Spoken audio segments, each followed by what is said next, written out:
Camps. Bienvenue à vous dans le Camps, présenté par Sergent Lessé. Je suis actuellement en voix off et je vais apparaître dans quelques instants à votre écran afin de vous présenter l'épisode du jour. Alors installe-toi confortablement, prends tes popcorn et c'est parti, let's go. Hey, c'est Sergent Lessé, bonsoir, bienvenue dans cette nouvel épisode du Camps. Et aujourd'hui, je me trouve à l'ancienne église de Fluiret qui a été détruite. Donc on va pouvoir voir plusieurs panneaux ainsi que des panneaux parlant de Fluiret, village détruit, qui a été reconstruit dans le futur. Pour cette partie-là, je ne vous en parlerai pas spécialement, car aujourd'hui, ce que je suis venu voir, c'est ce qui est juste derrière moi là, et vous pouvez en voir des bouts de bâtisses qui sont aujourd'hui un lieu de mémoire et un monument historique, entre guillemets. Car elle est appelée aussi l'église Saint-Étienne. On peut voir ici déjà qu'il n'en restait pas grand-chose après la guerre, et on va voir quelle est son histoire, comment on en est arrivé à cette destruction et à ce qu'il en reste aujourd'hui. Donc je vais vous tourner des images du lieu et vous raconter son histoire à mon habitude. Enfin, avant de commencer cette vidéo, n'hésitez pas à vous abonner, n'hésitez pas à lâcher le pouce en l'air pour soutenir ce concept, et c'est parti, let's go. Donc pour ceux qui se souviennent, quand on avait visité Remnoville, village détruit, il y avait pas mal de panneaux un peu comme celui-ci. Ça a été fait de la même sorte. Pour faire plus simple aujourd'hui, je ne vais pas vous les lire, et moi, comme dans des précédents épisodes, je vais reprendre l'histoire et la noter et vous raconter au plus simple pour que ça soit plus compréhensible.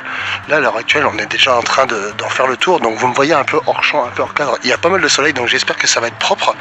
Voilà, là, on est sur les remparts extérieurs, on va dire, de l'ancienne église. Donc on peut voir qu'il ne reste plus grand-chose. Le lierre a repoussé, on ne le voit pas forcément, mais il est juste là, voilà. Il est juste là. Quelques anciennes tombes juste ici. Et c'est un bout d'église qui reste, il n'y a plus grand chose, hein. Vous pouvez le voir. Là, les anciennes fenêtres qui étaient tous disposées ici. C'est assez incroyable, hein, de se rendre compte que ce genre de lieu-là, aujourd'hui, il reste marqué dans l'histoire. Là, des bouts de pierre qui sont là et là. Donc on va en faire le tour et après on ira sur l'intérieur. Donc voilà, tout simplement. C'est un lieu qui avait été repris, qui avait voulu être là, au mauvais moment, malheureusement. Là, on peut voir pas mal de pierres, du coup. Encore des pierres. Là, on peut voir, elle était assez haute, hein, une vraie belle église. Hein.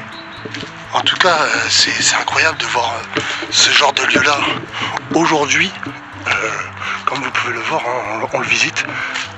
Je vais pas passer par là parce que, juste derrière moi, vous le verrez au fond là-bas, voilà, il y a le cimetière actuel qui est en fonction. Donc je vais refaire le tour par l'autre sens et on se retrouvera donc à l'intérieur pour voir de l'intérieur ce que donne cette église. Et bien sûr après on passera en voix off pour le restant de l'histoire.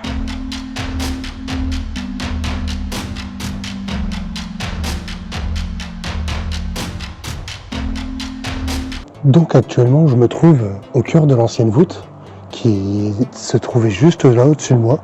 Et on peut voir qu'il ne reste plus que les fenêtres, juste là, ainsi que les petites pierres taillées qui avaient été faites. Dans cet encadrement de fenêtres qui est juste là, vous pouvez voir qu'il reste la barre du milieu et les ferrailles en travers qui servaient à tenir les vitraux. Et sur les autres, il n'y a plus rien, ça a été démoli, dévasté. C'est assez incroyable. Là, une autre petite pancarte qui parle depuis le maître autel. Cette vue évoque celle que devait avoir le curé officiant. Voilà, de là où je suis en fait. C'est ce qu'il devait voir devant nous, sauf que on voit qu'il n'y a plus que les pierres au sol au milieu et le contour qui a été démoli. Il ne reste plus rien de ce lieu-là. Là, on peut voir pareil derrière moi là où était l'autel entre guillemets. Hein, du coup, voilà. Mais il ne reste plus que les pierres juste là et le petit passage juste là. Et là, vous aviez certainement le passage qui allait vers la pièce de l'hôtel qui est aujourd'hui condamné, qui n'y est plus. Aujourd'hui, tout au cœur, vous pouvez le voir, hein, derrière moi, tout le sol c'est de l'herbe. Il ne reste plus que les pierres centrales ainsi que des pancartes vous expliquant chaque pas, chaque truc qu'il devait y avoir ici, une élévation simple par exemple, comme là on peut voir sur la pancarte qui se trouve juste en face de moi. face à l'intérieur, etc., qui vous explique comment c'était fait. Mais en tout cas, c'est assez fou de voir ces lieux qui sont dévastés, qui ont été dévastés lors d'une guerre, hein, malheureusement. Et là, on nous parle aussi de l'élévation type écouvrement, baie avec remplaçage, mur gouttereau, mur pignon, corbeau, ogive, etc. Ça nous explique comment c'était fait. Vous voyez, les claros, les amorces de claros, etc. Et c'est ce que vous voyez en haut des fenêtres, etc. Vous voyez là-haut. Alors attendez, là, juste là. Vous le voyez là, vous voyez. Donc il vous explique comment étaient faits les lieux et tout ça. Et c'est assez impressionnant de se dire qu'il ne reste plus rien et qu'ici, en l'ancien temps, je me trouvais dans l'église, à l'emplacement des bancs sur lesquels des gens se sont assis pour venir écouter des messes, pour venir faire des enterrements, pour tout en fait. Et c'est assez fou. Hein. Et là, vous voyez, il reste un bout d'office, enfin de quelque chose qui avait été noté. CJ, qui fut, j'arrive pas à tout lire, Fleuret, j'arrive pas à tout lire. Qui sous son nom n'oublie sur la terre que son âme vive dans le ciel, etc. J'arrive pas à bien lire tout.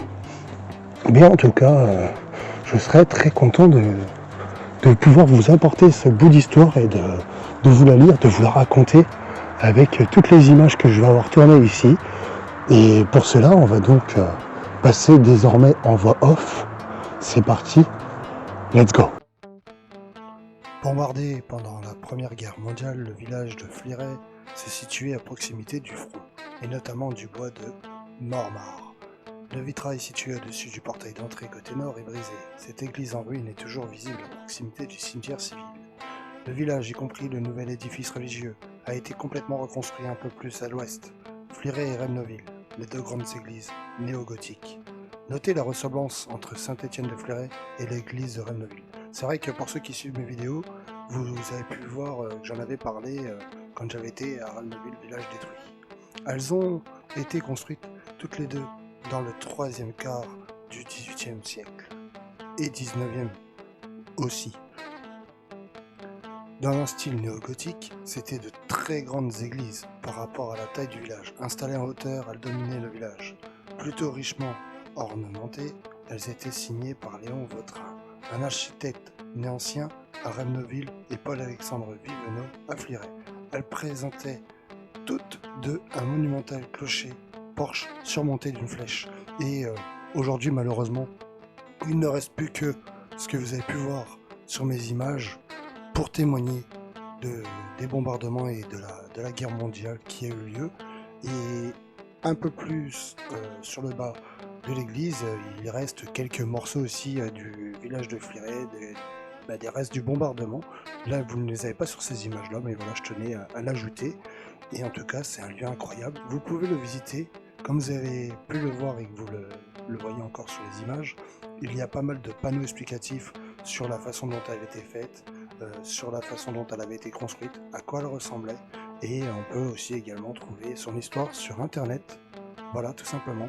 Moi, je vous laisse avec le restant d'images et je vous dis à bientôt. Bisous. Au revoir.